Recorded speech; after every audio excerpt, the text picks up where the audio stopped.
Hello दोस्तों, कैसे हैं आप लोग। एक बार वापस से आपका स्वागत है मेरे चैनल में। आज हम आपके लिए लेके आएंगे विधि या कानून का एक बहुत ही इंटरेस्टिंग टॉपिक का नाम हमारे है विधिक अधिकार और विधिक दायित्व, जिन्हें विधिक कर्तव्य भी कह सकते हैं। अंग्रेजी में कहें विधिक अधिकार को लीगल राइट्स और विधिक दायित्व विधिक कर्तव्य को कहेंगे लीगल ड्यूटीज़। तो आज इसके बारे में ठीक से जानने की कोशिश करेंगे। जो हमारे विधिक व्यक्तित्व होते हैं, मतलब हमारे लीगल पर्सनैलिटीज़ होती हैं, उनके अधिकारों के साथ साथ बहुत सारे दायित्व भी होते हैं। और ऐसा तो हम ये मानते हैं प्रत्येक व्यक्ति के अधिकार भी होते हैं, तो साथ ही साथ उनके दायित्व भी होते हैं। जिन वो पूर्ण ना करें या फिर पूर्ण करने में वो असफल होते हैं, तो उनके विरुद्ध वाद मतलब केस किया जा सकता है। उनके विरुद्ध केस किया जा सकता है या उनके विरुद्ध वाद लाया जा सकता है। विधिक व्यक्तित्व अपने सदस्यों को, विधिक व्यक्तित्व मतलब जो लीगल पर्सनैलिटीज़ होती है, ये अपने सदस्यों को दायित्व से सुरक्षा प्रदान करती है। मतलब जितनी भी हमारे निगम होते हैं, जितनी भी हमारी कंपनियां होती है, इनके जो सदस्य होते हैं उन पे किसी प्रकार का केस नहीं किया जा सकता। कंपनी के मामले में उन पे केस नहीं किया जा सकता, कंपनी पे ज़रूर केस किया जा सकता है। इसीलिए विधिक व्यक्तित्व अपने सदस्यों को दायित्व से सुरक्षा देती है कि उनके ऊपर कोई केस नहीं होगा। अब हम दोनों के बारे में एक एक करके पढ़ना शुरू करते हैं। सबसे पहले आता है विधिक अधिकार किसे कहेंगे, लीगल राइट्स। तो विधिक अधिकार वो अधिकार होते हैं जो विधि में मान्यता रखते हैं। ऐसे अधिकार जो कानून में मान्यता रखते हैं और उन्हें विधि के द्वारा संरक्षण प्राप्त होता है, मतलब कानून उनको सुरक्षित भी रखता है, कानून उनको सुरक्षित भी रखता है। डॉक्टर एलन के अनुसार देखें तो अधिकार से अभिप्राय है ऐसे किसी हित को, क्या अधिकार से अभिप्राय किसी हित को प्राप्त करने के लिए विधि के द्वारा प्रत्याभूत शक्ति। कानून जब शक्ति का इस्तेमाल करती है किसके लिए, किसी भी हित को सुरक्षित करने के लिए, तो उसे हम क्या कहते हैं, विधिक अधिकार कहेंगे। लेकिन हम किसका पढ़ेंगे, सामंड के अनुसार देखेंगे विधिक अधिकार किसे कहते हैं। परीक्षा में आता रहता सामंड के अनुसार। तो सामंड की बात करें, सामंड के अनुसार विधिक अधिकार एक ऐसा हित होता है। विधिक अधिकार क्या है, एक ऐसा हित है जिसे विधिक न्याय के नियम के द्वारा मान्यता प्राप्त है। विधिक अधिकार एक ऐसा हित है जिसे विधिक न्याय के नियम के द्वारा मान्यता प्राप्त है और विधि के न्याय के नियम के द्वारा ही इसे संरक्षित किया जाता है। एक तो मान्यता भी प्राप्त है, साथ ही साथ उसको संरक्षित भी किया जाता है। अब आपने परिभाषा तो देखी, परिभाषा में आपको दो चीज़ें साफ देखने को मिलती है, एक तो हित और दूसरा विधि न्याय के नियम के द्वारा मान्यता और संरक्षण। मतलब एक तो ये हित है, एक ऐसा हित है, दूसरी चीज़ मान्यता और संरक्षण। ये दो अलग अलग चीज़ें हैं, एक तो हित और मान्यता प्राप्त और संरक्षित। इन दोनों के बारे में ठीक से समझते हैं। तो सामंड की जो परिभाषा है इसमें दो खास बातें देखने को मिलती हैं। पहली बात आती है हित मतलब इंटरेस्ट। सामंड मानते हैं कि एक विधिक अधिकार अनिवार्य रूप से एक हित होता है। क्या, एक विधिक अधिकार अनिवार्य रूप से एक हित होता है जिसकी कानून रक्षा करता है। जिसकी कानून क्या करता है, रक्षा करता है। यह कोई भौतिक वस्तु या कार्य करने की स्वतंत्रता हो सकती है। ये कोई भौतिक वस्तु भी हो सकती है या फिर कार्य करने की स्वतंत्रता भी हो सकती है। दूसरा होता है विधिक न्याय के नियम के द्वारा मान्यता और संरक्षण। तो केवल वे हित विधिक अधिकार बनते हैं। क्या, केवल वही हित या वे हित विधिक अधिकार बनते हैं जिन्हें कानून के द्वारा मान्यता मिलती है। सारे हित कानून के द्वारा मान्यता नहीं दिए जाते, सभी हितों को कानून के द्वारा मान्यता नहीं दी जाती है और जिनके उल्लंघन पे कानूनी निवारण उपलब्ध होता है। यदि उनका उल्लंघन करोगे तो कानून उसका इलाज कर देगा, मतलब उनके सजा का प्रावधान भी किया जाता है। तो ये हमारे सामंड की परिभाषा है। एक बार वापस बता देते हैं आपको। विधिक अधिकार एक ऐसा हित है जिसे विधिक न्याय के नियम के द्वारा मान्यता प्राप्त है और संरक्षित भी किया जाता है। अब बात करते हैं हियरिंग के अनुसार। हियरिंग की बात करें, हियरिंग साहब क्या कहते हैं, हियरिंग के अनुसार विधिक अधिकार कानून के द्वारा संरक्षित हित होते हैं। हियरिंग के अनुसार क्या होता है, विधिक अधिकार कानून के द्वारा संरक्षित हित होते हैं। तो हियरिंग ने इच्छा सिद्धांत का विरोध किया है। क्या होता है, इच्छा सिद्धांत का विरोध किया है हियरिंग ने, और हित सिद्धांत के प्रबल समर्थक थे। क्या, हियरिंग साहब ने क्या किया, इच्छा सिद्धांत का विरोध किया है और हित सिद्धांत का प्रबल समर्थक है। क्यों, क्योंकि इच्छा की बात करें, जो पागल व्यक्ति होता है, छोटे बच्चे होते हैं, उनकी इच्छा नहीं होती कि उनको अधिकार मिले। क्यों, क्योंकि उनको इनके बारे में पता नहीं होता, लेकिन उनके हित जरूर इससे समर्थित होते हैं। मतलब उनके हित इसी में है कि उनको अधिकार मिले। जैसे 6 महीने के बच्चे को की इच्छा नहीं है कि उसके कोई अधिकार मिले, लेकिन उसका हित है कि उसका अधिकार मिलना चाहिए। तो हियरिंग साहब क्या है, हित सिद्धांत या विल थ्योरी का तो विरोध करते हैं और हित सिद्धांत का समर्थन करते हैं। उनका मानना था कि कानून का उद्देश्य व्यक्तियों के हितों की रक्षा करना है, न कि उनकी इच्छाओं को लागू करना। क्या, कानून का उद्देश्य व्यक्तियों के हितों की रक्षा करना है, न कि उनकी इच्छाओं को लागू करना। उनके अनुसार एक अधिकार तभी विधिक अधिकार बनता है जब कानून उस हित को सुरक्षा प्रदान करता है। क्या? एक अधिकार तभी विधिक अधिकार बनता है जब कानून क्या उस हित को सुरक्षा प्रदान करता है। तो ये हमने देखा हीरिंग के अनुसार। अब देखेंगे प्रोफेसर ग्रे के अनुसार। तो प्रोफेसर ग्रे के अनुसार देखें, एक विधिक अधिकार वह शक्ति होती है। हीरिंग प्रोफेसर ग्रे के अनुसार देखें तो एक विधिक अधिकार वह शक्ति है जो एक व्यक्ति के पास होती है कि वह किसी व्यक्ति अथवा व्यक्तियों को कुछ कार्य करने या फिर न करने के लिए बाध्य करे। वह किसी व्यक्ति के पास ऐसी शक्ति है, जो कानून के द्वारा बनाई गई एक ऐसी शक्ति जो एक व्यक्ति के पास है, जो क्या है किसी व्यक्ति को या व्यक्तिगत समूह को कुछ कार्य करने के लिए या फिर न करने के लिए बाध्य करे, जहाँ तक कि वह शक्ति समाज के द्वारा किसी व्यक्ति अथवा व्यक्तियों पर विधिक कर्तव्य आरोपित करने से उत्पन्न होती है। ऐसी शक्ति होती है उसे हम क्या कहते हैं? विधिक अधिकार कहेंगे। ग्रे की परिभाषा है, उनकी खासियत क्या होती है? ग्रे की परिभाषा कर्तव्य पर जोर देती है। उनका मानना था कि एक विधिक अधिकार अनिवार्य रूप से किसी अन्य व्यक्ति पर आरोपित कानूनी कर्तव्य से जुड़ा होता है। जब कानून किसी व्यक्ति पर किसी अन्य व्यक्ति के संबंध में कुछ करने या न करने का कर्तव्य डालता है तो उस दूसरे व्यक्ति के पास एक विधिक अधिकार होता है कि वह उस कर्तव्य का पालन करवाए। तो ये हमारे किसके अनुसार है? प्रोफेसर ग्रे के अनुसार। अब विधिक अधिकारों की बात करें तो विधिक अधिकारों के दो सिद्धांत होते हैं। क्या विधिक अधिकारों के दो सिद्धांत होते हैं? एक तो होता है हमारा इच्छा थ्योरी, जिसे विल थ्योरी कहते हैं। दूसरा होता है इंटरेस्ट थ्योरी या हित सिद्धांत। पहला होता है इच्छा सिद्धांत या विकल्प थ्योरी भी कह सकते हैं, इसको चॉइस थ्योरी भी कह सकते हैं। समर्थन की बात करें, इसका समर्थन हमारा ऑस्टिन, हॉलैंड और विनोग्राडॉफ इनके द्वारा किया गया था। ऑस्टिन, हॉलैंड और विनोग्राडॉफ के द्वारा ये हमारा इच्छा सिद्धांत या विकल्प थ्योरी का समर्थन किया गया था। अब इच्छा सिद्धांत की बात करें तो इसका मूल विचार क्या है? इस सिद्धांत के अनुसार विधिक अधिकार मानव इच्छा के द्वारा उत्पन्न होते हैं। इस सिद्धांत के अनुसार क्या है? विधिक अधिकार मानव इच्छा से उत्पन्न होते हैं। कानून व्यक्तियों को अपनी इच्छा के अनुसार कुछ शक्तियां प्रदान करके विधिक अधिकार देता है। कानून क्या करता है? व्यक्तियों को अपनी इच्छा के अनुसार कुछ शक्तियां प्रदान करके विधिक अधिकार देता है। विधिक अधिकार को अपने आचरण या फिर विषय वस्तु पर विधिक धारक को क्या जो अधिकार है जो दिया गया है, तो अधिकार धारक को अपने आचरण या विषय वस्तु पर चुनाव और नियंत्रण करने का अधिकार होता है। तो ये हमारे इच्छा सिद्धांत का मूल सिद्धांत है। तो मूल विचार क्या है? इस सिद्धांत के अनुसार विधिक अधिकार मानव इच्छा से उत्पन्न होते हैं। कानून क्या करता है? व्यक्तियों को अपनी इच्छा के अनुसार कुछ शक्तियां प्रदान करके विधिक अधिकार देता है। जो अधिकार धारक है उसको अपने आचरण या फिर विषय वस्तु पर चुनाव और नियंत्रण दोनों का अधिकार होता है। अब इस सिद्धांत की मुख्य बातें क्या है?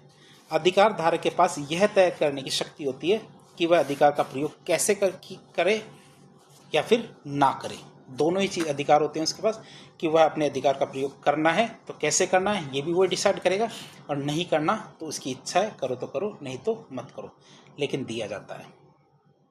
क्यों? क्योंकि इच्छा पर निर्भर करता है। यह सिद्धांत व्यक्तिगत स्वतंत्रता और स्वायत्तता पर जोर देता है। यह सिद्धांत क्या करता है? व्यक्तिगत स्वतंत्रता और स्वायत्तता पर जोर देता है। यह विशेष रूप से निजी कानून जैसे हमारे अनुबंध, संपत्ति, अपकृत्य इन पर लागू होता है, जहाँ व्यक्ति अपनी इच्छाओं को कानूनी रूप से व्यक्त करते हैं। जहाँ व्यक्ति क्या करते हैं? अपनी इच्छाओं को कानूनी रूप से व्यक्त करते हैं। उदाहरण के लिए रूप में देखें तो संपत्ति के मालिक के पास यह तय करने का अधिकार होता है, किसी भी संपत्ति के मालिक के पास यह तय करने का अधिकार होता है कि वह अपनी संपत्ति का उपयोग कैसे करे, उसे बेच दे, उसे दान कर दे, तो उसी संपत्ति के मालिक के पास यह अधिकार होता है। अनुबंध में कॉन्ट्रैक्ट की बात करें तो कॉन्ट्रैक्ट में जो पक्षकार होते हैं, मतलब जितने लोगों के बीच में कॉन्ट्रैक्ट किया गया है, अनुबंध किया गया है, तो पक्षकारों के पास समझौतों की शर्तों को तय करने की इच्छा होती है कि उनके मन की बात है कि वो शर्तें कौन सी तय करेंगे कॉन्ट्रैक्ट की। तो ये बात होती है हमारी। अब बात करें जो इच्छा सिद्धांत विल थ्योरी, इसकी आलोचना बहुत ज़्यादा की जाती है। अब बात करें किस बात को लेकर इसकी आलोचना होती है, तो इस सिद्धांत की आलोचना इस आधार पर की जाती है कि यह उन व्यक्तियों के अधिकारों की व्याख्या करने में कठिनाई पैदा करता है जिनके पास प्रभावी इच्छा शक्ति नहीं होती। जिनके पास खुद की इच्छा शक्ति नहीं है तो क्या उनको अधिकार नहीं मिलेंगे? तो ये पूछता है। जैसे कि हमारे बच्चे हैं, मानसिक रूप से अक्षम व्यक्ति है, उनकी इच्छा तो नहीं है, तो ये सिद्धांत कहता है उनको कोई अधिकार नहीं मिलना चाहिए। इसके अलावा कुछ सार्वजनिक कानून अधिकार होते हैं, जैसे मतदान का अधिकार व्यक्तिगत इच्छा पर आधारित नहीं होते हैं। जो मतदान का अधिकार क्या होता है कि कानून व्यक्तिगत इच्छा पर आधारित नहीं होते हैं। ये हमने इच्छा थ्योरी देखी। अब देखेंगे हम इंटरेस्ट थ्योरी, जिसे हम कहते हैं हित सिद्धांत। क्या कहते हैं? हित सिद्धांत या इंटरेस्ट थ्योरी। इसके समर्थक कौन थे? इहरिंग और सामंत साहब। इहरिंग और सामंत साहब क्या है? हमारे हित सिद्धांत के समर्थक थे। इस सिद्धांत का मूल विचार क्या है? इस सिद्धांत के अनुसार विधिक अधिकार कानून के द्वारा संरक्षित हित होते हैं। विधिक अधिकार क्या होते हैं? कानून के द्वारा संरक्षित हित होते हैं। कानून क्या है? व्यक्तियों के हितों की रक्षा करता है। कानून क्या करता है? व्यक्तियों के हितों की सुरक्षा करता है। जब उन हितों का उल्लंघन होता है तो उसका निवारण भी प्रदान किया जाता है। क्या किया जाता है? निवारण भी प्रदान किया जाता है। उनका इलाज भी किया जाता है यदि उनके हितों का उल्लंघन किया जाता है तो। अब इस सिद्धांत की मुख्य बातें क्या है? अधिकार का सार किसी व्यक्ति का कुछ लाभ या लाभ में निहित होता है। क्या मतलब? व्यक्ति के लाभ में निहित होता है अधिकार का सार। यह अधिकार दिया जाता है तो व्यक्ति को लाभ तो होना ही चाहिए। और कानून का उद्देश्य इन हितों की रक्षा करना होती है, भले ही अधिकार धारक के पास उन्हें लागू करने की इच्छा हो या न हो। तो कानून का उद्देश्य ये होता है कि उनके हितों की रक्षा होनी चाहिए, चाहे धारक के पास उसकी इच्छा है या नहीं है, उससे कोई मतलब नहीं है। यह सिद्धांत उन स्थितियों पर अधिक ध्यान केंद्रित करता है। यह सिद्धांत क्या करता है? उन स्थितियों पर अधिक ध्यान केंद्रित करता है जहाँ कानून कमजोर और अक्षम व्यक्तियों के हितों की रक्षा करता है। बात करें, उदाहरण की बात करें तो एक बच्चे का जीवित रहने का अधिकार। एक छोटा सा बच्चा है, 3 महीने का बच्चा मान लीजिए, उसको जीवित रहने का अधिकार है, लेकिन उसकी इच्छा नहीं है। क्यों? क्योंकि हमें पता ही नहीं, क्योंकि अभी तक उसने की इच्छा ने जन्म ही नहीं लिया है। तो एक बच्चे का जीवित रहने का अधिकार उसकी इच्छा पर निर्भर नहीं करता है। क्यों? क्योंकि बच्चे तो कहेंगे या फिर ना कहे, दोनों चीज़ होती है। एक छोटा बच्चा है 5 साल का, 3 साल का, वह कह सकता है कि मैं तो मरूंगा, तो वह तो कुछ भी कह सकता है। इससे क्या मतलब है? क्योंकि उसकी इच्छा पर निर्भर नहीं करता है उसके जीवित रहने का अधिकार, बल्कि कानून इस हित की रक्षा करेगा कि बच्चा जीवित रहे। उपभोक्ता संरक्षण कानून उपभोक्ताओं के हितों की सुरक्षा करता है। सारे उपभोक्ता जो सामान खरीदते हैं वो अपने हितों के बारे में नहीं जानते हैं कि उनके हित क्या है क्या नहीं है, लेकिन सरकार के द्वारा उपभोक्ता संरक्षण कानून के माध्यम से उनके हितों का संरक्षण किया जाता है। भले ही प्रत्येक उपभोक्ता व्यक्तिगत रूप से अपने अधिकारों की इच्छा न रखता हो कि मुझे मेरे अधिकार मिले, सारे ना चाहते हो, लेकिन उपभोक्ता संरक्षण कानून के द्वारा ये देखा जाता है कि सभी उपभोक्ताओं को सारे कानून मिलने चाहिए, ये सारे अधिकार मिलने चाहिए। अब इस कानून की या इस सिद्धांत की आलोचना क्या है? इस सिद्धांत की आलोचना इस आधार पर की जाती है कि यह हित की अवधारणा को स्पष्ट नहीं करता कि हित का मतलब होता क्या है। इस सिद्धांत मतलब इंटरेस्ट थ्योरी का मतलब हित मतलब क्या, यह निर्धारित करना मुश्किल हो जाता है कि किन हितों को तो कानूनी संरक्षण मिलना चाहिए और वो भी किस हद तक मिलना चाहिए। कौन कौन से इंटरेस्ट या कौन कौन से हित है जिनको कानूनी संरक्षण मिलना चाहिए और वो भी किस हद तक मिलना चाहिए, ये इस बारे में नहीं बताता है। इसके अलावा यह सिद्धांत अधिकार धारक की एजेंसी और विकल्प को कम महत्व देता है कि अधिकार धारक कौन है, क्या है और उसके पास कौन कौन से विकल्प है, इनको भी महत्व कम से कम देता है। अब हम देखेंगे विधिक अधिकार के तत्व कि विधिक अधिकार के कितने तत्व होते हैं।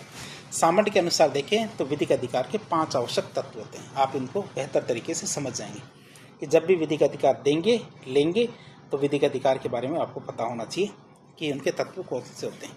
तो इस परीक्षा में आया हुआ क्वेश्चन है, सामंत के अनुसार विधिक अधिकार के 5 आवश्यक तत्व होते हैं। पहला है अधिकार का धारक, सब्जेक्ट ऑफ द राइट।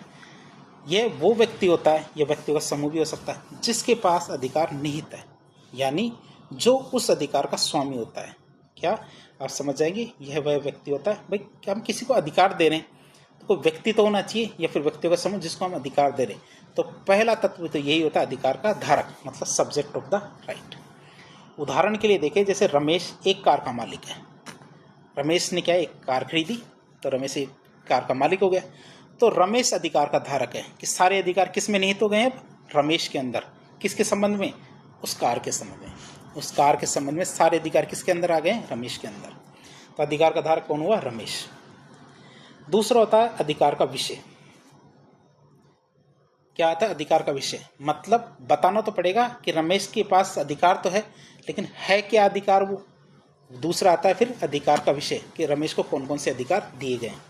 तो यह वह व्यक्ति या व्यक्तियों का समूह होता है जिसके विरुद्ध अधिकार उपलब्ध होता है और जिस पर एक सहवर्ती कर्तव्य आरोपित हो जाता है। उदाहरण के लिए देखें, जैसे हमने ऊपर का उदाहरण देखा था कि अधिकार का विषय दुनिया का हर दूसरा व्यक्ति है जिसका कर्तव्य है कि वह रमेश की कार के स्वामित्व में हस्तक्षेप न करे, क्योंकि रमेश ने क्या है कार खरीदी है, रमेश कार का मालिक है, तो दूसरा मतलब अधिकार का विषय क्या है, सारे अधिकार रमेश के अंदर है और दूसरा कोई भी व्यक्ति उसको अपने अधिकारों से रोक नहीं सकता, कि रमेश अपने अधिकार को उपयोग करे, इस चीज़ से रोक नहीं सकता। ये हमारा अधिकार का विषय है। भाई कोई भी आके उसकी कार नहीं चला सकता, उसको कार में बैठने से मना नहीं कर सकता, किसी भी चीज़ से मना नहीं कर सकता है। ये हमारा अधिकार का विषय है। तीसरा था अधिकार की विषय वस्तु। तीसरा क्या था, अधिकार की विषय वस्तु। यह वह कार्य परहेज होता है जिसे अधिकार के विषय को अधिकार के धारक के पक्ष में करने या न करने के लिए बाध्य किया जाता है। जैसे कि हमने एक उदाहरण देखा कार का, तो कार के उदाहरण में रमेश के अधिकार की विषय वस्तु ये है कि अन्य लोग उसकी अनुमति के बिना, उसकी परमिशन के बिना उसकी कार का उपयोग नहीं कर सकते। कार खड़ी है, चाहे वो 1 साल तक खड़ी रहे, चाहे 10 साल तक खड़ी रहे, लेकिन रमेश की अनुमति के बिना कोई भी व्यक्ति उस कार का इस्तेमाल नहीं कर सकता, उसको नुकसान या क्षति नहीं पहुंचा सकता या चोरी नहीं कर सकता। किसके बिना, रमेश की इच्छा के बिना। वैसे तो चोरी तो कर ही सकते हैं, लेकिन चोरी भी नहीं कर सकता। उसे स्वयं कार का उपयोग करने का अधिकार है। अब वो जब खुद कार का उपयोग करेगा तो उसे किसी से पूछने की ज़रूरत नहीं है। तो दूसरों को तो उससे पूछने की ज़रूरत है किसी भी काम के लिए, लेकिन खुद को पूछने की ज़रूरत नहीं है इस काम के लिए। तो ये हमारा अधिकार की विषय वस्तु कहलाता है। ये दूसरों को कार्य करने से रोक भी सकता है और खुद को कार्य करने भी दे सकता है। ये होता है तीसरी अधिकार की विषय वस्तु। तो ये हमारे अधिकार के तत्व हैं सामान्य अनुसार। चौथा तत्व आता है अधिकार की वस्तु।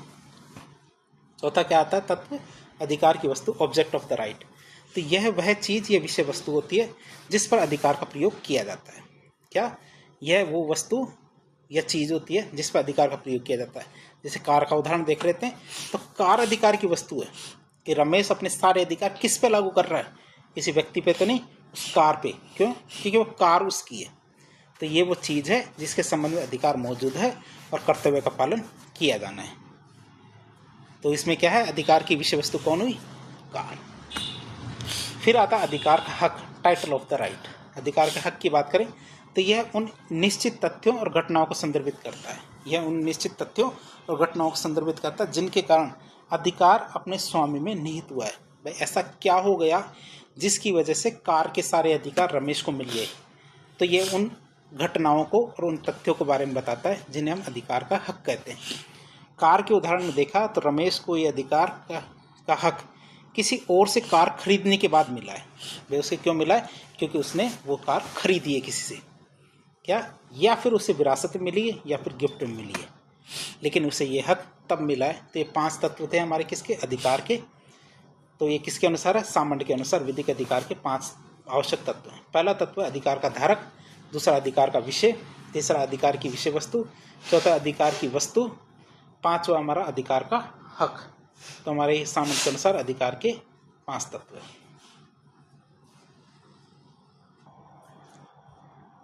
हम आगे देखते हैं हॉफील्ड के अनुसार विधिक अधिकारों का वर्गीकरण। अब हम देखेंगे क्या, विधिक अधिकारों का वर्गीकरण देखेंगे किसके अनुसार, हॉफील्ड के अनुसार। हॉफील्ड की बात करें तो इन्होंने विधिक अधिकारों का वर्गीकरण ड्यूरल संबंधों के सिद्धांत के आधार पर किया। आप ध्यान रखेंगे जो हॉफील्ड थे, हॉफील्ड ने हमारे विधिक अधिकारों का वर्गीकरण किया ड्यूरल संबंधों के सिद्धांत के आधार पर किया था। उन्होंने अधिकार शब्द की अस्पष्टता को दूर करने और कानूनी विश्लेषण को अधिक सटीक बनाने के लिए, तो उन्होंने क्या किया, अधिकार शब्द की अस्पष्टता को दूर करने और कानूनी विश्लेषण को अधिक सटीक बनाने के लिए 8 मौलिक कानूनी अवधारणाओं की पहचान की।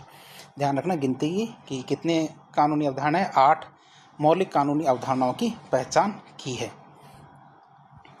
जिन्हें वो क्या कहते थे, ड्यूरल विपरीत। क्या, जिन्हें वो ड्यूरल विपरीत और ड्यूरल सहसंबंधी 2 भागों में बांट के बताते हैं। तो ध्यान रखना, ड्यूरल विपरीत और ड्यूरल सहसंबंधी अधिकारों के बीच में बांट के बताते हैं। मतलब 4 तो सहसंबंधी है और 4 क्या है हमारे विपरीत। तो इनको प्रथम क्रम और द्वितीय क्रम में बांट के पढ़ते हैं।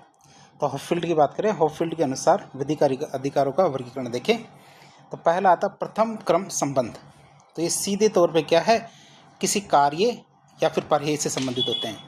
ये सीधे तौर पे क्या होते हैं, किसी कार्य या परहेज से संबंधित होते हैं। तो इसमें हम 2-2 करके 4 अधिकार पढ़ते हैं।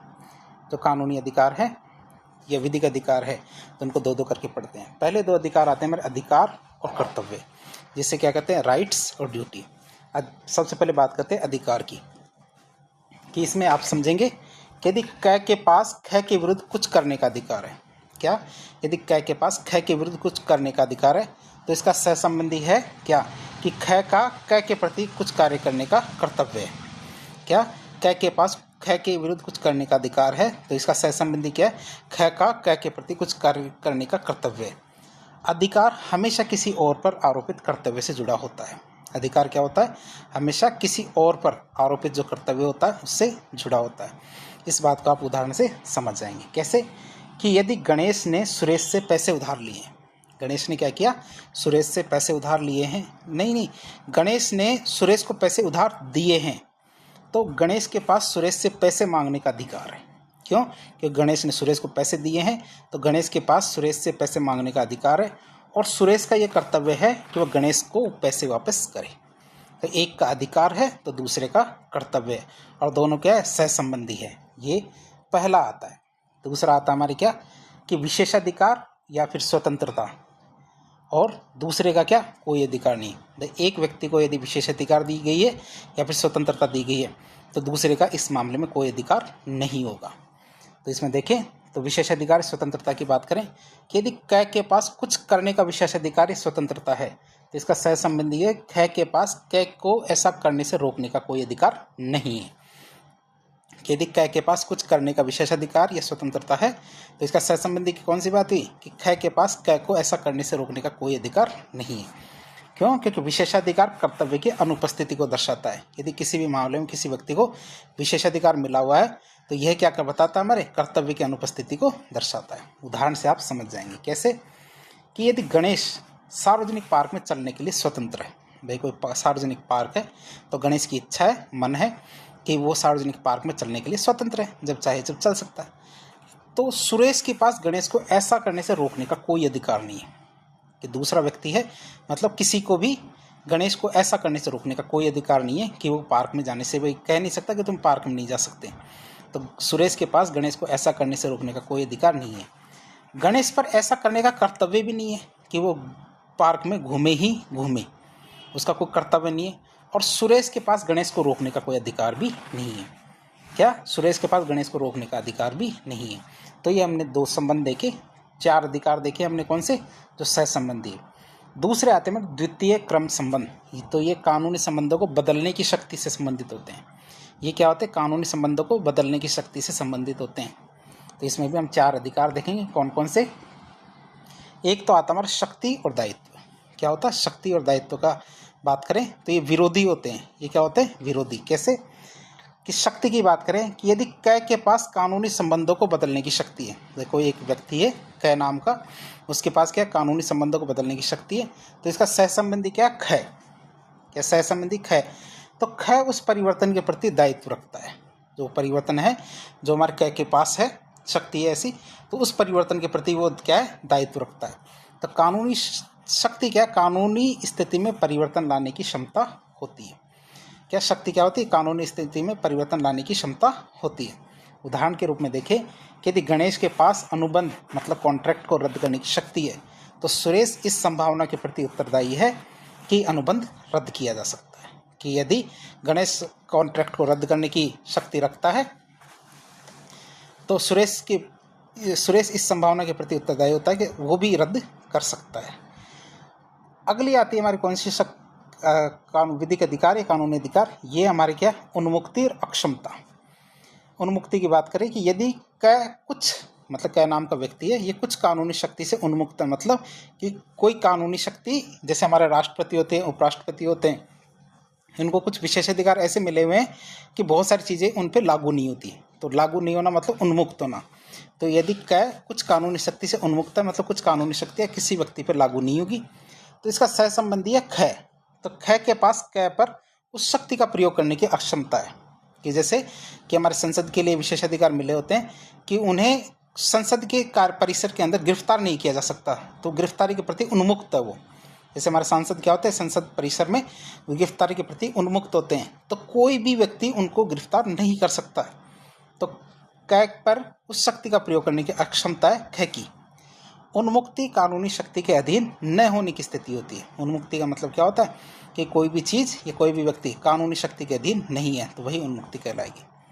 उदाहरण के लिए देखें कि यदि एक संप्रभु राज्य विदेशी अदालतों के अधिकार क्षेत्र से उन्मुक्त है, एक संप्रभु राज्य क्या है, विदेशी अदालतों के अधिकार क्षेत्र से उन्मुक्त है, तो विदेशी अदालतों के पास उस राज्य पर मुकदमा चलाने की अक्षमता है। अब देखेंगे, ये तो हमने हॉफील्ड के अनुसार विधिक अधिकारों का वर्गीकरण देखा। अब देखेंगे विधिक अधिकारों के प्रकार। विधिक अधिकारों की बात करें तो विधिक अधिकारों को विभिन्न आधारों पर वर्गीकृत किया जा सकता है। जैसे पहली चीज़ कि अधिकार किसके विरुद्ध उपलब्ध है, इसके आधार पर वर्गीकरण देखें तो पहला अधिकार आता हमारे सर्वाधिकार। क्या था? सर्वाधिकार, मतलब राइट इन रेम। तो ये अधिकार संपूर्ण विश्व के विरुद्ध उपलब्ध होते हैं।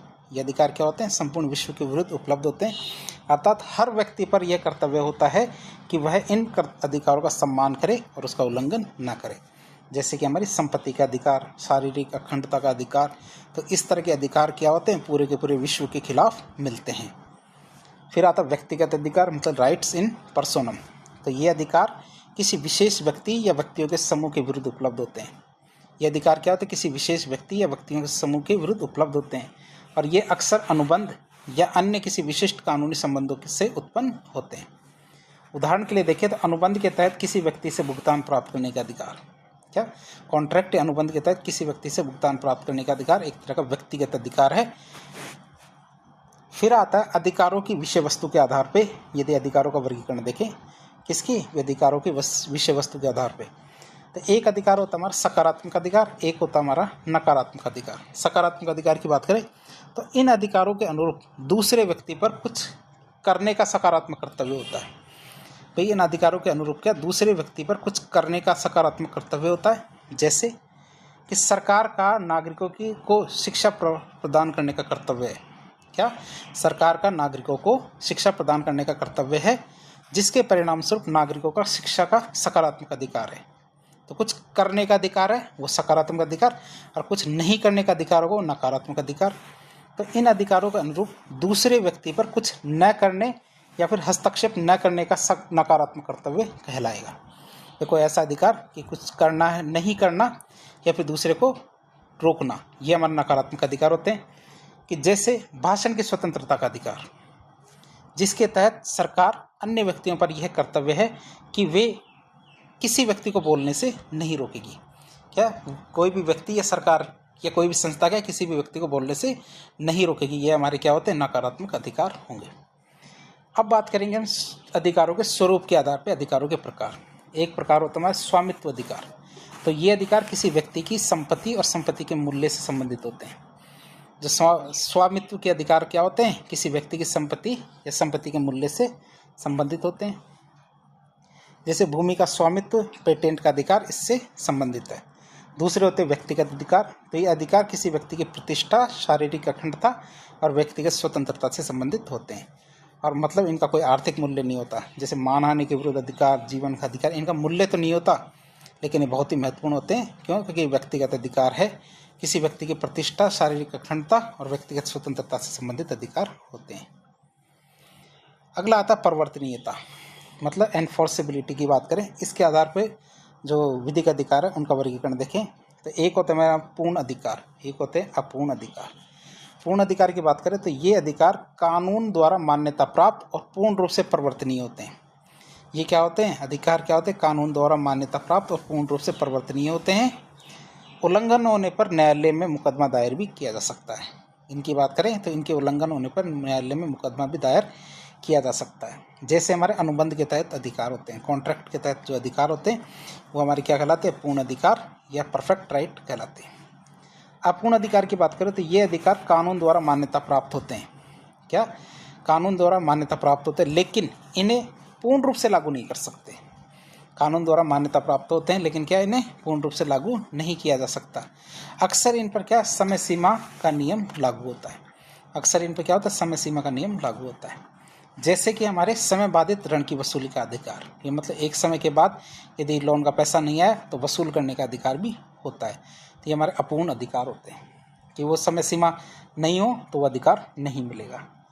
फिर आते हैं हमारे उत्तराधिकार, इनहेरिटेबिलिटी, मतलब उत्तराधिकारी अधिकार और अनुत्तराधिकारी अधिकार। मतलब उत्तराधिकारी अधिकार की बात करें तो ये अधिकार स्वामी की मृत्यु के बाद उसके कानूनी उत्तराधिकारियों को हस्तांतरित कर दिए जाते हैं।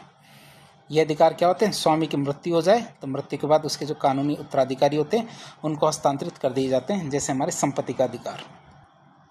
और अनुत्तराधिकारी अधिकार की बात करें तो ये अधिकार स्वामी की मृत्यु के साथ ही समाप्त हो जाते हैं और हस्तांतरित नहीं किए जाते हैं, जैसे व्यक्तिगत सेवा का अधिकार। जैसे कोई IAS RS है, उनको जो अधिकार मिले हुए हैं, यदि उनकी मृत्यु हो जाती है तो उनके पुत्र या पुत्री को ये अधिकार नहीं मिलेंगे। ये होते हैं हमारे अनुत्तराधिकारी अधिकार। फिर आता हमारा सार्वजनिक बनाम निजी अधिकार। क्या सार्वजनिक बनाम निजी अधिकार मतलब प्राइवेट वर्सेज पब्लिक राइट्स। तो फिर बात करें सार्वजनिक अधिकार किसे कहेंगे, तो ये अधिकार राज्य और राज्य सरकार के खिलाफ नागरिकों को प्रदान किए जाते हैं। ये अधिकार क्या राज्य और सरकार के विरुद्ध नागरिकों को प्राप्त होते हैं, तो हमारे क्या कहलाते हैं? सार्वजनिक अधिकार। कि जैसे हमारा मतदान का अधिकार, सूचना का अधिकार इसमें आएगा। दूसरा होता है निजी अधिकार। तो ये अधिकार हमारे व्यक्तियों के बीच संबंधों को नियंत्रित करते हैं। ये अधिकार क्या करते हैं? व्यक्तियों के बीच संबंधों को नियंत्रित करते हैं।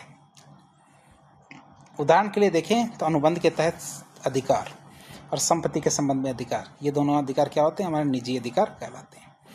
फिर आते हैं हमारे निजी बनाम आकस्मिक अधिकार। क्या? निजी निहित बनाम आकस्मिक अधिकार। निहित की बात करें वेस्टेड राइट्स, तो ये अधिकार वर्तमान में पूर्ण और प्रभावी होते हैं। ये अधिकार क्या होते हैं? वर्तमान में पूर्ण और प्रभावी होते हैं।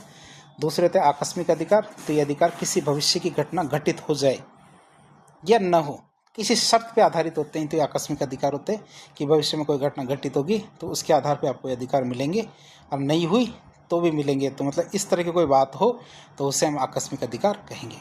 तो इस तरह हमने विधिक अधिकार के बारे में देखा। अब हम देखेंगे विधिक कर्तव्य, क्योंकि जहाँ अधिकार होते हैं वहाँ कर्तव्य होना तो लाजमी सी बात में है। तो विधिक कर्तव्य मतलब लीगल ड्यूटी। तो विधिक कर्तव्य की बात करें सबसे पहले इसकी परिभाषा देखते हैं। तो विधिक कर्तव्य क्या होता है? एक ऐसा बाध्यकारी कार्य या फिर परहेज होता है।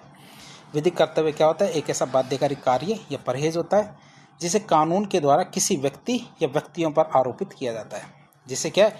कानून के द्वारा किसी व्यक्ति या व्यक्तियों पर आरोपित किया जाता है, जिसका उद्देश्य किसी अन्य व्यक्ति के विधिक अधिकार का सम्मान करना या फिर कानून द्वारा स्थापित जो व्यवस्था है उसको बना के रखना था।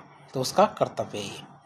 तो अब दोबारा से देख ले, विधिक कर्तव्य क्या होता है? एक ऐसा बाध्यकारी कार्य या फिर परहेज होता है जिसे कानून के द्वारा किसी व्यक्ति या व्यक्तियों पर आरोपित किया जाता है, जिसका उद्देश्य किसी अन्य व्यक्ति के विधिक अधिकार का सम्मान करना या फिर हमारे कानून के द्वारा स्थापित व्यवस्था को बना के रखना होता।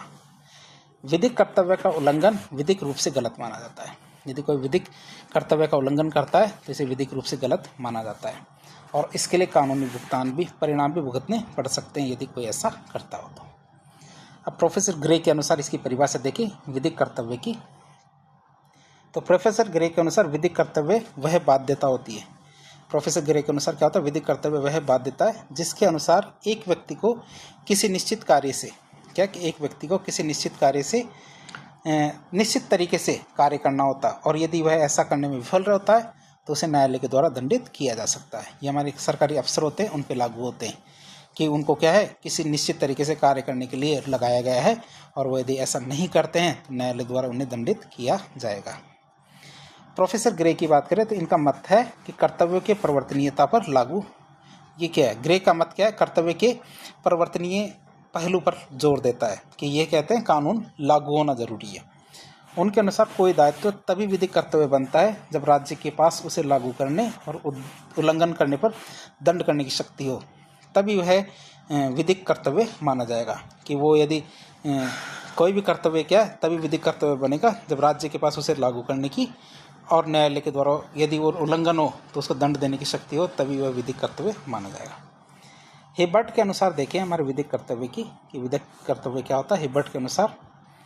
तो हिबर्ट के अनुसार कर्तव्य क्या होता है? कर्तव्य वह बाध्यता होती है जो उस व्यक्ति में निहित होती है। कर्तव्य क्या होता है? कि वह बाध्यता होती है तो उस व्यक्ति में निहित होती है जिसकी क्रियाओं को किसी अन्य व्यक्ति के द्वारा राज्य की अनुमति और सहायता से नियंत्रित किया जाता है। तो हिबर्ट के अनुसार देखें तो कर्तव्य क्या होता है? वह बाध्यता होती है जो क्या उस व्यक्ति में निहित होती है जिसकी क्रियाओं को किसी अन्य व्यक्ति के द्वारा राज्य की अनुमति और सहायता से नियंत्रित किया जाता है। अब हिबर्ट की परिभाषा क्या है? कर्तव्य के नियंत्रण के पहलू पर ध्यान केंद्रित करती है। कि हमें क्या है? हिबर्ट की परिभाषा के अनुसार कर्तव्य के नियंत्रण पहलू पर ध्यान ज़्यादा केंद्रित करती है, जिसके अनुसार विधिक कर्तव्य तब मौजूद होता है जब किसी व्यक्ति के कार्यों को क्या विधिक कर्तव्य तब मौजूद होता है जब किसी व्यक्ति के कार्य को राज्य की शक्ति के माध्यम से किसी अन्य व्यक्ति के लाभ के लिए नियंत्रित किया जाता है। किसके लिए कर रहे हैं नियंत्रित? किसी और व्यक्ति के लाभ के लिए उस चीज़ को कंट्रोल या नियंत्रित किया जाता है। तो ये किसके अनुसार है? हिब्बर्ट के अनुसार। अब देखेंगे हम विधिक कर्तव्य के प्रकार। विधिक कर्तव्य कितने प्रकार के होते हैं? एक कर्तव्य होते हैं हमारे सहवर्ती बनाम निरपेक्ष कर्तव्य। सहवर्ती की बात करें, को रिलेटिव ड्यूटीज़, तो ये कर्तव्य किसी अन्य व्यक्ति के विधिक कर्तव्य के अनुरूप होते हैं। ये कर्तव्य क्या होते हैं? किसी अन्य व्यक्ति के विधिक अधिकार के अनुरूप होते हैं। जहाँ एक व्यक्ति के पास कोई अधिकार होता है, वहाँ दूसरे व्यक्ति पर उस अधिकार का सम्मान करने का कर्तव्य होता है। हॉपफील्ड की बात करें, हॉपफील्ड के जुड़ल संबंधों के सिद्धांत में अधिकार का सहवर्ती क्या होता है? कर्तव्य। कि एक व्यक्ति का अधिकार है तो उसको पालन करने का क्या होता है? दूसरे व्यक्ति का कर्तव्य होता है। यदि कै के पास संपत्ति का अधिकार है तो सभी अन्य व्यक्तियों का यह कर्तव्य है कि वे उस संपत्ति में हस्तक्षेप ना करें। इसे हम कहते हैं सहवर्ती कर्तव्य। दूसरा होता है निरपेक्ष कर्तव्य। निरपेक्ष कर्तव्य की बात करें, एब्सोल्यूट ड्यूटी, तो ये कर्तव्य किसी विशिष्ट अधिकार के अनुरूप नहीं होते। ये कर्तव्य क्या होते हैं? किसी विशिष्ट अधिकार के अनुरूप नहीं होते, बल्कि कानून द्वारा सामान्य रूप से आरोपित किए जाते हैं। बल्कि क्या होते हैं? कानून द्वारा सामान्य रूप से आरोपित होते हैं। ऑस्टिन जैसे न्यायशास्त्रियों ने इस प्रकार के कर्तव्य की वकालत की है। हालांकि सामान्य ने इस प्रकार निरपेक्ष कर्तव्य का विरोध किया है। उदाहरण के लिए देखें तो सार्वजनिक व्यवस्था को बनाए रखने का कर्तव्य ये निरपेक्ष कर्तव्य कराएगा, एब्सोल्यूट कर्तव्य कराएगा। हालांकि इसका सहसंबंधी अधिकार स्पष्ट रूप से किसी एक व्यक्ति में नहीं होता है, सभी के लिए लागू होती है ये निरपेक्ष कर्तव्य। अब दूसरे हमारे कर्तव्य आते हैं सकारात्मक बनाम नकारात्मक कर्तव्य। क्या आता है? सकारात्मक बनाम नकारात्मक कर्तव्य। तो सकारात्मक कर्तव्य किसे कहते हैं? तो इन कर्तव्यों के तहत कानून किसी व्यक्ति से कुछ सकारात्मक कार्य करने की अपेक्षा करता है। इसके तहत क्या होता है कि कानून किसी व्यक्ति से कुछ सकारात्मक कार्य करने की अपेक्षा करता है। जैसे कि करों का भुगतान करने का कर्तव्य। क्या? करों को भुगतान करने का कर्तव्य, बच्चों की देखभाल करने का कर्तव्य, अनुबंध की शर्तों का पालन करने का कर्तव्य। दूसरा हमारा होता है नकारात्मक कर्तव्य। तो इन कर्तव्यों के तहत कानून किसी व्यक्ति से कुछ कार्य न करने या फिर परहेज करने की अपेक्षा करता है। नकारात्मक कर्तव्य में क्या होता है? इन कर्तव्यों के तहत कानून किसी व्यक्ति से कुछ कार्य न करने का या परहेज करने का की अपेक्षा करता है। मतलब दूसरों को नुकसान न पहुंचाने का कर्तव्य, चोरी न करने का कर्तव्य, किसी और की संपत्ति का अतिक्रमण न करने का कर्तव्य। तो ये हमारे नकारात्मक कर्तव्य कहलाते हैं। फिर आते हमारे प्राथमिक बनाम द्वितीय कर्तव्य। क्या होते हैं प्राथमिक बनाम द्वितीय कर्तव्य की? तो प्राथमिक कर्तव्य किसे कहते हैं? तो ये मूल कर्तव्य होते हैं जो कानून द्वारा सीधे तौर पर आरोपित किए जाते हैं। ये क्या है? ये मूल कर्तव्य होते हैं जो कानून द्वारा सीधे तौर पर आरोपित किए जाते हैं और किसी अन्य कर्तव्य के उल्लंघन पर निर्भर नहीं होते। क्या? अन्य कर्तव्य के उल्लंघन पर निर्भर नहीं होते। जैसे कि अनुबंध की मतलब कॉन्ट्रैक्ट की शर्तों का पालन करने का कर्तव्य।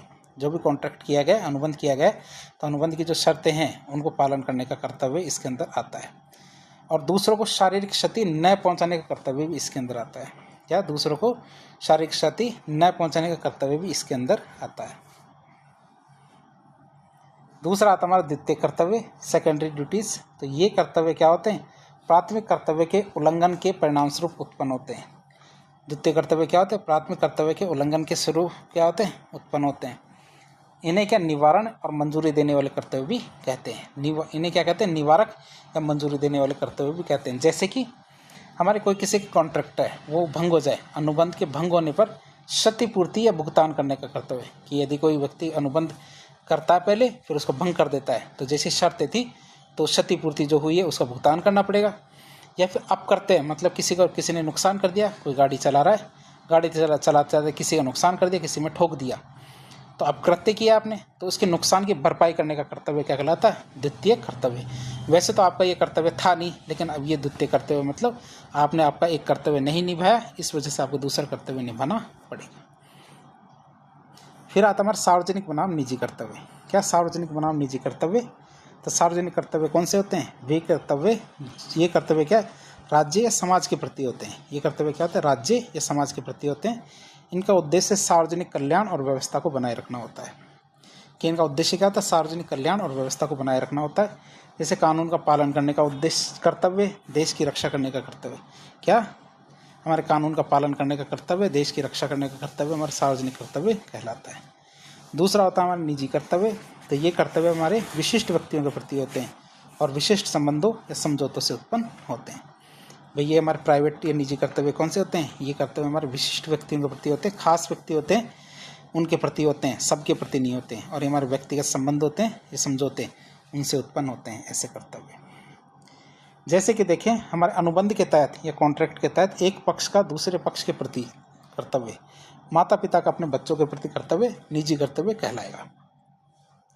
फिर आता हमारे विधिक अधिकार और विधिक कर्तव्य में संबंध। यदि आपसे पूछ लिया जाए कि हमने दो टॉपिक देखे, विधिक अधिकार और विधिक कर्तव्य, तो दोनों में कुछ संबंध है या नहीं? विधिक अधिकार और विधिक कर्तव्य एक दूसरे से अविभाज्य रूप से जुड़े हुए हैं। ऐसा नहीं है आप दोनों को अलग अलग करके देखें, अलग अलग करके नहीं देखना है, ये आपस में जुड़े हुए हैं। यह संबंध हमारे कानूनी व्यवस्था की आधारशिला है और सामाजिक व्यवस्था को बनाए रखने में बहुत ही महत्वपूर्ण कदम होता है। इस संबंध को कुछ पहलुओं से समझने की कोशिश करें तो देखते हैं विधिक अधिकार और विधिक कर्तव्य में क्या संबंध होता है। पहला संबंध हमारे कौन सा? सह संबंध का संबंध। क्या? सह संबंध का सिद्धांत, कोरिलेशन थ्योरी। मतलब प्रत्येक अधिकार के अनुरूप एक कर्तव्य होता है। भाई हर अधिकार के अनुरूप क्या होता है? एक कर्तव्य होता है। कि जैसे आपको गाड़ी खरीदने का अधिकार है तो आपका कर्तव्य है गाड़ी को ठीक तरह से चलाओ। तो न्यायशास्त्र में यह सबसे व्यापक रूप से स्वीकृत सिद्धांत होता है, जिसका समर्थन हमारे सामंड और हॉपफील्ड जैसे विद्वानों ने भी किया था। इसका समर्थन किसने किया? सामंड और हॉपफील्ड जैसे विद्वानों ने किया है। इसके अनुसार जहाँ एक व्यक्ति के पास कोई विधिक अधिकार होता है तो वहाँ किसी अन्य व्यक्ति या व्यक्तियों पर उस अधिकार का सम्मान करने और उसका पालन करने का सहवर्ती विधिक कर्तव्य भी होता है। तो वही आपको बताया कि आपके पास यदि गाड़ी है कि आपको गाड़ी खरीदने का अधिकार है, हाँ है, तो आपका कर्तव्य है गाड़ी को ठीक तरह से चलाओ। तो प्रत्येक अधिकार के साथ क्या है? एक कर्तव्य आरोपित होता है। दूसरा आता कर्तव्य के बिना अधिकार अर्थहीन होते हैं। मतलब कर्तव्य नहीं है आपका और केवल अधिकार हो तो वो अर्थहीन होगा। तो अधिकार तभी प्रभावी और सार्थक होते हैं जब दूसरों पर उन अधिकारों का सम्मान करने का कर्तव्य आरोपित किया जाए। यदि एक व्यक्ति को अधिकार दिया जाता है तो दूसरों का कर्तव्य है कि उस व्यक्ति को वो अधिकार मिले। यदि किसी अधिकार का उल्लंघन होने पर या उल्लंघन करने पर कोई कानूनी बाध्यता या परिणाम न हो तो वह अधिकार केवल एक नैतिक और आदर्श अवधारणा बन के रह जाएगा। मतलब किसी व्यक्ति को कोई अधिकार मिला हुआ है, जैसे वोट डालने का अधिकार किसी व्यक्ति को मिला हुआ है, दूसरे व्यक्ति आते हैं और उसको वोट डालने ही नहीं देते, तो इसका मतलब उसको वोट डालने का अधिकार देने का कोई सेंस नहीं हुआ। क्यों? क्योंकि दूसरे उस अधिकार का सम्मान कर ही नहीं रहे हैं। फिर हॉपफील्ड का विश्लेषण देखें तो हॉपफील्ड ने अपने ज्वलंत संबंधों के सिद्धांत में इस सह संबंध को स्पष्ट रूप से स्थापित किया था और उन्होंने दिखाया कि अधिकार और का सह संबंधी क्या होता है? कर्तव्य होता है। एक का अधिकार है तो दूसरों का कर्तव्य है कि उसको वो अधिकार मिले। उदाहरण के लिए देखें तो कै के पास अपनी संपत्ति का अधिकार है तो समाज के सभी अन्य सदस्यों पर यह विधिक कर्तव्य होता है, कानूनी कर्तव्य है कि कै की संपत्ति में अनाधिकृत रूप से प्रवेश न करें और उसे किसी भी तरह का कोई नुकसान न पहुंचाए। यदि कै के पास अनुबंध के तहत भुगतान प्राप्त करने का अधिकार है तो अनुबंध के दूसरे पक्ष पर वह भुगतान करने का विधिक कर्तव्य है। तो क्या? अनुबंध के दूसरे पक्ष पर वह भुगतान करने का विधिक कर्तव्य भी है। दूसरा आता कर्तव्य अधिकारों को सीमित करते हैं। कर्तव्य क्या करते हैं? अधिकारों को सीमित करते हैं, जबकि अधिकार व्यक्तियों को कुछ स्वतंत्रताएं शक्तियां प्रदान करते हैं। क्या होते हैं? अधिकार क्या करते हैं? व्यक्तियों को कुछ स्वतंत्रताएं और शक्तियां प्रदान करते हैं। उन अधिकारों का प्रयोग दूसरों के अधिकारों और कर्तव्यों के अधीन होता है। क्या? उन अधिकारों का प्रयोग क्या? दूसरे के अधिकारों और कर्तव्यों के अधीन होता है। एक व्यक्ति का अधिकार दूसरे व्यक्ति के कर्तव्य की सीमा से ही मान्य होता है। एक व्यक्ति का अधिकार क्या होता है? दूसरे व्यक्ति के कर्तव्य की सीमा में ही मान्य होता है।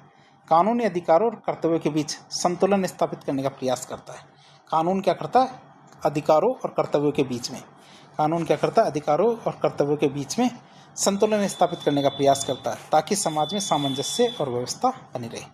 ताकि समाज में क्या? सामंजस्य और व्यवस्था बनी रहे। जैसे कि एक उदाहरण देखें कि आपको अभिव्यक्ति की स्वतंत्रता का अधिकार है, लेकिन इस अधिकार का प्रयोग करते समय आपको दूसरों की मानहानि करने और हिंसा भड़काने का कोई अधिकार नहीं है।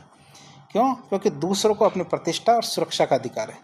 दूसरों को क्या? अपनी प्रतिष्ठा सुरक्षा का अधिकार है, जो आपके कर्तव्य को क्या करता है? कंट्रोल करता है, उसको सीमित करता है। राज्य की भूमिका देखें तो राज्य क्या करता है? कानूनों के माध्यम से विधिक अधिकारों और कर्तव्यों को परिभाषित करता है। राज्य क्या करता है? कानूनों के माध्यम से विधिक अधिकारों और कर्तव्यों को परिभाषित करता है और उन्हें लागू करता है। राज्य उन तंत्रों जैसे हमारे अदालतें, पुलिस, इनको स्थापित करता है जिनके माध्यम से अधिकारों का उल्लंघन होने पर कर्तव्य का पालन करवाया जा सकता है। जिनके माध्यम से हम क्या करते हैं, अदालतें, पुलिस के माध्यम से क्या करते हैं, यदि कहीं भी किसी का अधिकारों का उल्लंघन होता है तो कर्तव्य का पालन करवाया जा सकता है, और यदि फिर भी कोई ऐसा करता है तो उसका निवारण प्रदान किया जाता है, मतलब उसको सजा दी जाती है। राज्य नागरिकों के अधिकारों की रक्षा करने और नागरिकों से अपने कर्तव्य का पालन करवाने के लिए जिम्मेदार है। अगला आता है अधिकार और कर्तव्य क्या होते हैं। एक ही सिक्के के दो पहलू होते हैं। क्या होते हैं, अधिकार और कर्तव्य क्या होते हैं, एक ही सिक्के के दो पहलू होते हैं। कुछ न्यायशास्त्रियों का मानना है कि अधिकार और कर्तव्य क्या होता है, एक ही सामाजिक व्यवस्था के दो पहलू हैं। एक व्यक्ति का अधिकार अक्सर दूसरे व्यक्ति का कर्तव्य का आधार बनता है और इसके विपरीत ही दूसरा होता है। तो ऐसे मान सकते हैं कि किसी का अधिकार दूसरे का कर्तव्य है तो दूसरे का कर्तव्य क्या है, पहले का अधिकार है। महात्मा गांधी ने भी कहा था कि वास्तविक अधिकार कर्तव्य के निर्वहन का परिणाम होता है। यदि सभी अपने कर्तव्य का निर्वहन करेंगे तो सबको अपने अपने अधिकार वैसे ही मिल जाएंगे। तो इस तरह आज के एक लेक्चर के जरिए हमने क्या विधिक अधिकार और विधिक कर्तव्य के बारे में जानने की कोशिश की। तो इस प्रकार के इन्फॉर्मेटिव वीडियो देखने के लिए हमारे चैनल से जुड़े। वीडियो को पसंद आता है तो वीडियो को लाइक करें, चैनल को सब्सक्राइब करें, अपने दोस्तों का शेयर करें। धन्यवाद।